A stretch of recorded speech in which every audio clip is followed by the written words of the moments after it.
গতকাল রাতে মৌচাক এলাকায় সালিশ বৈঠকে স্বেচ্ছাসেবক দলের এক নেতাকে ছুরিকাঘাতে হত্যার ঘটনা ঘটেছে। ঘটনার পরপরই যুবদলের রমনা থানার আহ্বায়ককে সংগঠন থেকে বহিষ্কার এবং একই সঙ্গে বিলুপ্ত ঘোষণা করা হয় যুবদলের রমনা থানা কমিটিও। শুধু এই ঘটনাই নয়, গত কয়েকদিনে সামাজিক যোগাযোগ মাধ্যমে আলোড়ন তুলেছে আরও কয়েকটি ঘটনা। ব্রাহ্মণবাড়িয়া ও ফরিদপুরে দেখা গেছে গ্রাম্য সালিশের নামে হাত পা বেঁধে মাটিতে ফেলে একজনকে মারধর করা হচ্ছে। চারপাশে শত শত মানুষ ভিড় করে সেই দৃশ্য দেখছেন, কেউ কেউ ভিডিও ধারণ করছেন। কোথাও আবার লাঠি কিংবা ইট দিয়ে কয়েকজন মিলে বেধড়ক পেটাচ্ছেন একজনকে। রক্তাক্ত অবস্থায় ক্ষমা চাওয়ার পরেও মিলছে না রেহাই। কোনো কোনো ঘটনায় হামলা চালানো হয়েছে অভিযুক্ত ব্যক্তির বাড়িঘরেও। এসব ঘটনার বেশিরভাগ ক্ষেত্রেই মাদক ব্যবসা বা মাদক সেবনের অভিযোগের কথা বলা হয়েছে।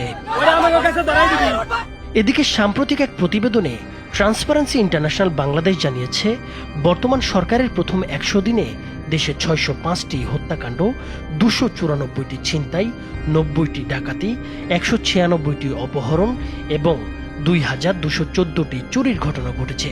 একই সময়ে পুলিশের উপর হামলার ঘটনা ঘটেছে 129টি। নারী ও শিশু নির্যাতনের ঘটনা ছিল 3496টি। সংসদে এই তথ্য তুলে ধরে স্বতন্ত্র সংসদ সদস্য রুমিন ফারহানা বলেন, দেশের আইন শৃঙ্খলা পরিস্থিতি নাজুক হয়ে পড়েছে। সরকারের প্রথম 100 দিনে দেশে হত্যা, অপহরণ সহ বিভিন্ন অপরাধে উদ্বেগজনক হারে ঘটেছে বলে দাবি করছে ট্রান্সপারেন্সি ইন্টারন্যাশনাল বাংলাদেশ। তবে টিআইবির এই মূল্যায়ন প্রত্যাখ্যান করেছে সরকার ও পুলিশ। স্বরাষ্ট্রমন্ত্রী সালাউদ্দিন আহমেদ বলেছেন, দেশের আইন শৃঙ্খলা পরিস্থিতি আগের চেয়ে ভালো। পুলিশ সদর দপ্তরও বলছে, শুধু সংখ্যার ভিত্তিতে পরিস্থিতি মূল্যায়ন করলে বিভ্রান্তি তৈরি হতে পারে। তাদের দাবি, 2 মাসে 605টি হত্যাকাণ্ড গত 1 দশকের স্বাভাবিক প্রবণতার মধ্যেই রয়েছে এবং এর অধিকাংশই ব্যক্তিগত, পারিবারিক ও সামাজিক বিরোধকে কেন্দ্র করে ঘটেছে। পুলিশের তথ্য অনুযায়ী হত্যাকাণ্ডগুলোর মধ্যে 55% বেশি ঘটেছে পূর্ব শত্রুতার জেরে এবং প্রায় 1/4 ঘটেছে পারিবারিক কলহের কারণে। রাজনৈতিক কারণে সংঘটিত হত্যাকাণ্ডের সংখ্যা মোট ঘটনার 1%-এরও কম।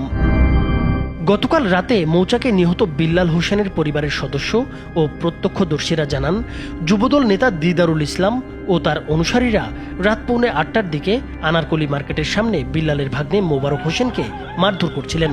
খবর পেয়ে বিল্লাল সেখানে যান এবং বিষয়টি মীমাংসার চেষ্টা করেন। সালিশ বৈঠকের এক পর্যায়ে দিদারুল ইসলামের সঙ্গে তার কথা কাটাকাটি হয়। এক পর্যায়ে বিল্লালের বুকে ছুরিকাঘাত করা হয়। অন্যদিকে ব্রাহ্মণবাড়িয়া ও ফরিদপুরের ঘটনাগুলো খোঁজ নিয়ে জানা গেছে, সেগুলো মূলত মাদক সংশ্লিষ্ট অভিযোগকে কেন্দ্র করে ঘটেছে। কোথাও মাদক কারবারি, কোথাও মাদক সেবনের অভিযোগ তুলে আইন শৃঙ্খলা বাহিনীর পরিবর্তে স্থানীয়রাই কথিত অপরাধীদের শাস্তি দিয়েছেন। বিশ্লেষকরা বলছেন, দেশে মব ভায়োলেন্সের প্রবণতা উদ্বেগজনক পর্যায়ে পৌঁছাচ্ছে। নাইমুর হোসেন, মাছরাঙা টেলিভিশন।